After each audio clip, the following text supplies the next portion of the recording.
सुप्रभात बच्चों, मैं आपकी हिंदी शिक्षिका उषा कौशिक।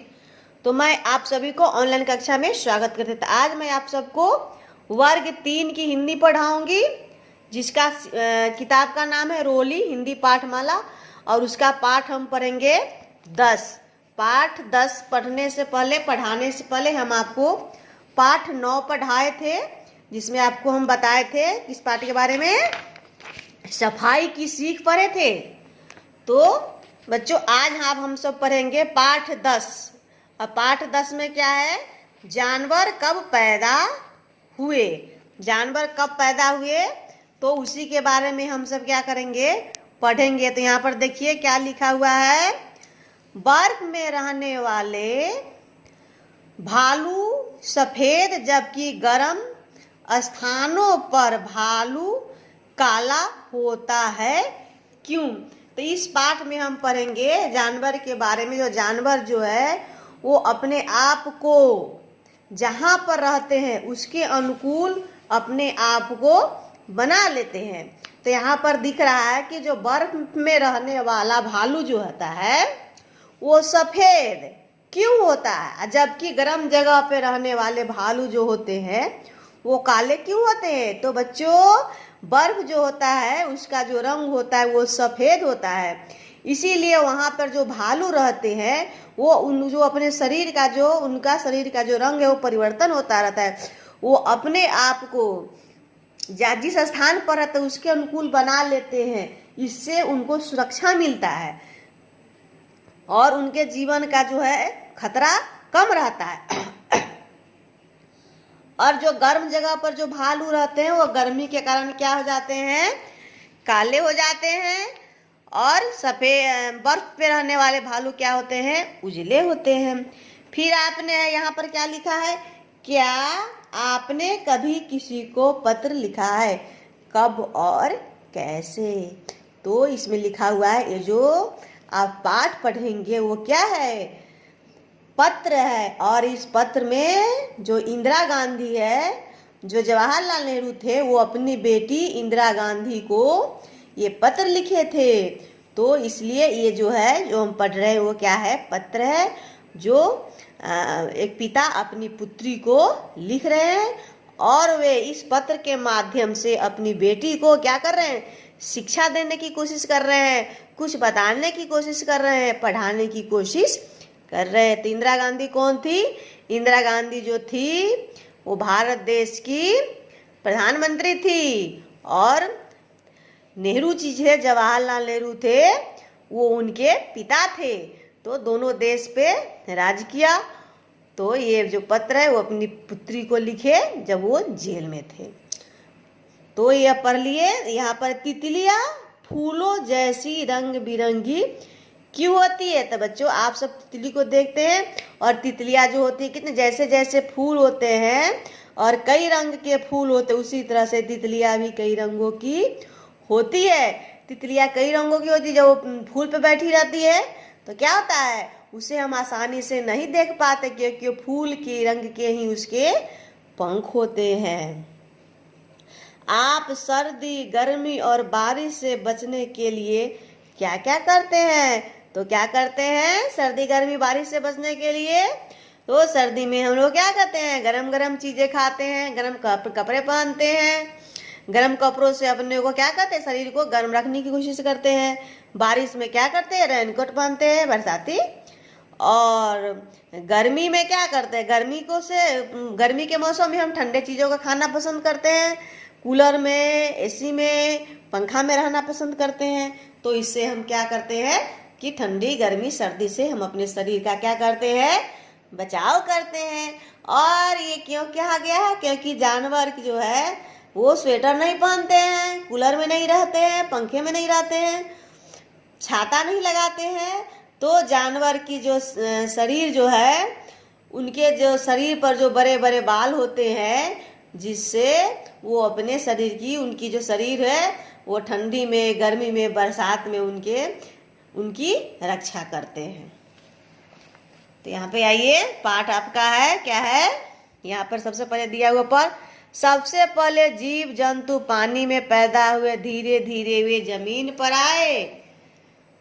और स्वयं वहाँ की परिस्थितियों के अनुकूल अपने आप को ढाल लिया, यानी कि बना लिया। ये सब कैसे हुआ? पाठ हम लोगों को पढ़ना है और क्या करना है? समझना है।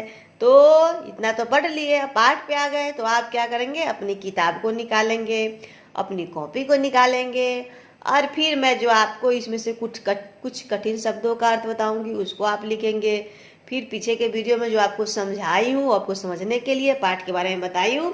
तो चलिए यहाँ से हम पाठ पढ़ने की शुरुआत करते हैं। यहाँ पे देखिए क्या लिखा है? पाठ पढ़कर सोचो कि धरती से डायनासोर क्यों खत्म हो गए। तो आपको पाठ पढ़ना है और सोचना है।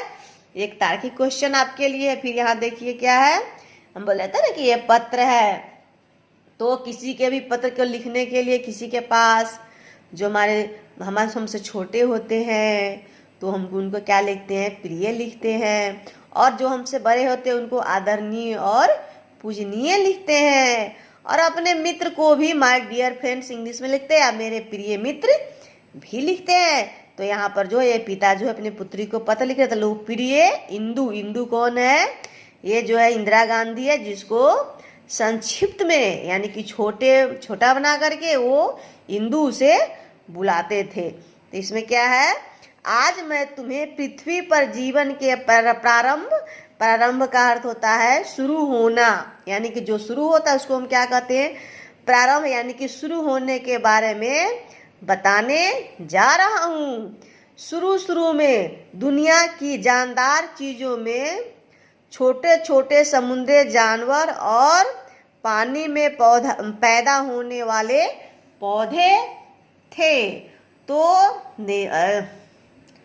नेहरू जी, पंडित नेहरू कह रहे हैं कि शुरू में जब धरती की शुरुआत हुई थी तब धरती पर जिसमें जान हो वो जीव जंतु ही, छोटे छोटे समुद्री जानवर ही थे, पौधे और समुद्री जानवर ही थे।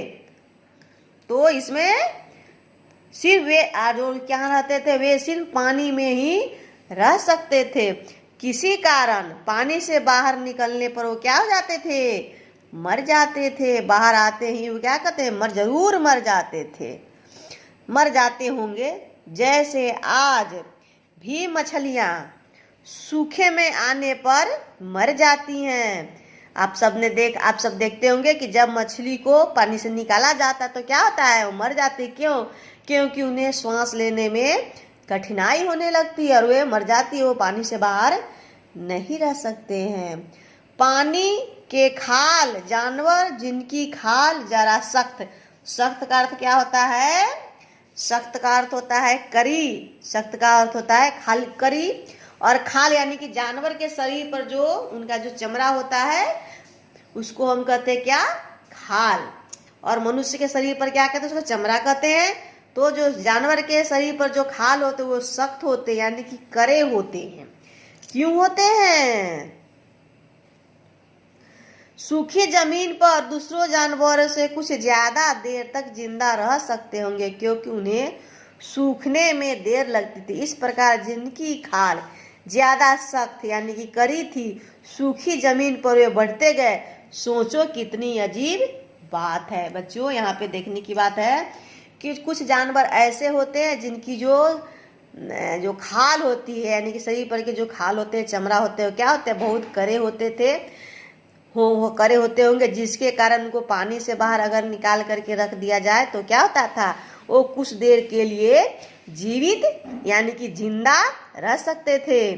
सोचो ये कैसी अजीब सी बात है। और वे जो जानवर थे वो सूखी जमीन पर क्या हो गए?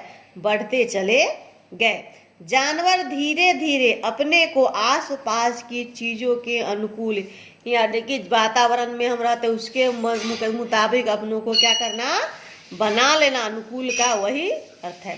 तुमने देखा होगा कि ठंडे देश में जहाँ बहुत ज्यादा बर्फ गिरती है वहाँ चिड़िया और जानवर बर्फ की तरह सफेद हो जाते हैं। सभी आदमी जानते हैं कि जहाँ बर्फ गिरते हैं वहाँ के चिड़िया और जानवर क्या हो जाते हैं? बर्फ की तरह सफेद। जगह यहाँ पे जानवर का चित्र बनाया और यहाँ का जो वातावरण में क्या है, सफेद है, बर्फ गिरती इसलिए यहाँ का जो जानवर वो क्या है, वो सफेद रंग का, उजला रंग का है। तो जहाँ बर्फ गिरती है वहाँ क्या हो जाता है, वहाँ के जो जानवर और चिड़िया होते हैं वो किस कलर के हो जाते हैं, उजले रंग के हो जाते हैं। तो आपका प्रश्न बन सकता है कि जहाँ बर्फ पड़ती है वहाँ के जानवर किस रंग के होते हैं, तो उसमें लिखेंगे कि जहाँ बर्फ वहाँ के जानवर जो होती है वो उजले रंग के होते हैं। गर्म देशों में जहाँ हरियाली और पेड़ बहुत होते हैं वे हरे या, तो क्या होता है कि जहाँ हरियाली और पेड़ बहुत होते हैं वहाँ के जो जानवर होते हुए हरे रंग के या किसी दूसरे चमकदार रंग के हो जाते हैं। इसका यह मतलब है कि जो जानवर है वो अपने आप को उस तरह से बना लेते हैं जो उनके आसपास की चीजें होते हैं, इसलिए उनका रंग इसलिए बदल जाता है ताकि वे आसानी से दिखाई नहीं दे और वे अपने को दुश्मनों से क्या करे, बचा। दुश्मन कौन होते हैं, चिड़िया जानवर के दुश्मन मनुष्य होते हैं। बहुत से ऐसे जानवर होते हैं जो चिड़िया को खा जाते हैं, चिड़िया के अंडे को खा जाते हैं, जानवरों को खा जाते हैं। इसलिए जो जानवर होते हैं वो अपने आप को क्या कहते हैं, वातावरण के अनुकूल बना रहता है कि वो किसी को आसानी से दिखाई नहीं दे। इसलिए चीते का रंग जो होता है पीला और धारीदार होता है। उसे धूप की तरह जो दरख्तों से होकर जंगल में आती है, यानी कि दरख्तों से होकर के जो जंगल में आती है उस तरह से क्या होता है, पेड़ों से, पेड़ जो होता है ना वहां पर उससे हो करके धूप जो छन छन करके बाहर आती है जंगल में जाते हैं, उसी तरह से क्या होते हैं, किसके शरीर होते हैं, चीते के रंग को कभी देखा आपने, धारीदार होते जो सूर्य की रोशनी छट छट के आती उसी कलर के होते, ताकि वो किसी को आसानी से दिखाई नहीं दे। वह घने जंगल में मुश्किल से दिखाई देता है। ठंडे देशों में उनकी खाल पर घने बाल निकल आते हैं जिससे वे गर्म रह सके। और वो जानवर जो होते हैं, चीते जो होते हैं, जो जानवर जो होते हैं जहाँ जो ठंडे देश में रहते हो, क्या उनके शरीर पर जाते हैं, बाल निकल जाती है। और बाल निकलने से क्या होती है, उनका जो शरीर है वो गर्म रहता है। हम लोग गर्म कपड़ा पहनते हैं अपने आप को ठंड से, अभी ठंडी आने वाली तो हम क्या करें, स्वेटर पहनेंगे, जैकेट पहनेंगे और रात में सोने के वक्त क्या करेंगे, रजाई भी ओढ़ेंगे। और जानवर क्या ओढ़ेगा, उसको तो कुछ नहीं है, तो वो क्या, उसके शरीर पर ऐसे बाल होते हैं जिसके वजह से उनको ठंडी, गर्मी और बरसात से बचाव हो सकती है। तो इसी के साथ आज आपका वीडियो पाठ 10 जानवर कब पैदा हुए इतना हो गया, और फिर आगे का जो बचा हुआ उसको मैं आगे पढ़ाऊंगी। तब तक के लिए धन्यवाद।